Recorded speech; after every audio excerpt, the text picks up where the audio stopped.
In a remote, silent village tucked away in the hills of Chandrapur lived a quiet girl named Mehak. Orphaned young and left with nothing but her vineyard, Mehak grew up with no family, no friends, and no voice in the world. Just rows of grapes and an aching silence that never left her side. Each day she rose with the sun, picked her grapes, and carried them to the market. The villagers called her the Grape Girl, a name spoken more with pity than admiration. She never spoke much, but her eyes held a sadness too deep for words. Then, one morning, everything changed. While tending her vines, Mehak noticed a monkey sitting calmly nearby, not misbehaving, not stealing, just watching her.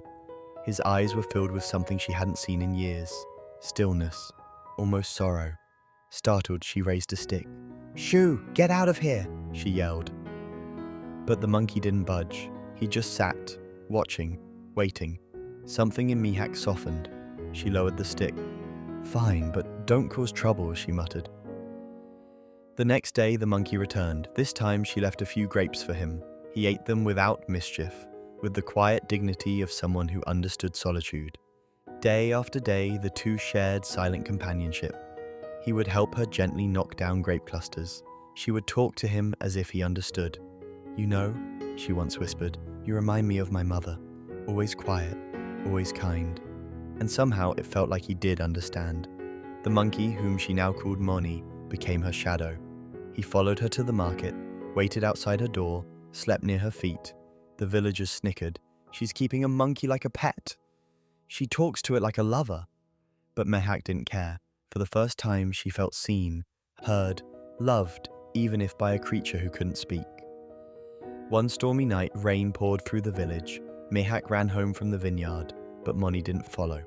When she turned, she saw him sitting, drenched, unmoving. Her heart sank. She rushed back, held out her hand. "Come home with me," she pleaded. And he did. From that day, they were inseparable. He shared her food, slept near her bed, watched over her like a silent guardian. And every night, before sleep took her, she'd whisper, "Don't ever leave me, Moni. Promise?" And he would nod, ever so slightly. But one night, everything changed. Mehak awoke feeling different, tired, disoriented, as if something had happened in her sleep. But Moni was there, staring at her with unreadable eyes. She brushed it off, until the sickness began.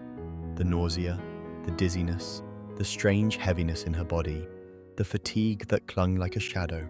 One morning she collapsed. The village healer arrived and examined her. His face darkened. "You're with child," he said quietly. Mehak froze. "That's not possible. I've never been with anyone." The healer looked away.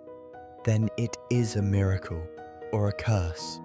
She ran to the mirror, trembling, eyes wide, hands shaking as they touched her belly. "Whose child is this?" she whispered. "How?" And then her eyes met Moni's, sitting in the corner, silent, watching.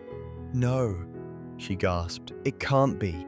She confronted him. "Was it you? Did you betray me?" Moni lowered his head. No denial, no defense, just a deep, unbearable silence. Mehak collapsed to the floor, heartbroken, betrayed by the only soul she had ever let in. "Get out," she said in a trembling voice. "Get out and never come back." He left, but he didn't go far. Every day he sat outside her hut, in rain or sun, watching, waiting, hoping, but she never opened the door. Meanwhile, the village turned cruel. "She's pregnant," they whispered. "Must be a traveler, or worse, a djinn. She's cursed," men taunted her in the market. "Hey Mehak, who's the lucky guy? Must be some special grape, huh?" Her heart burned with shame. Her eyes, once soft, now carried storms. Inside her home, she wept. "Am I a monster now? Unworthy of love, of respect?" She stared at the closed door. Moni was always there, always waiting, and one day, she asked softly, almost to herself, "Was it really you who broke me?" Moni remained still, silent. She screamed, threw rocks, beat the door. "Why, Moni? Why?" But he didn't move, and still, every day, he returned. She couldn't understand it. Was it love? Was it guilt? Or was it something far darker?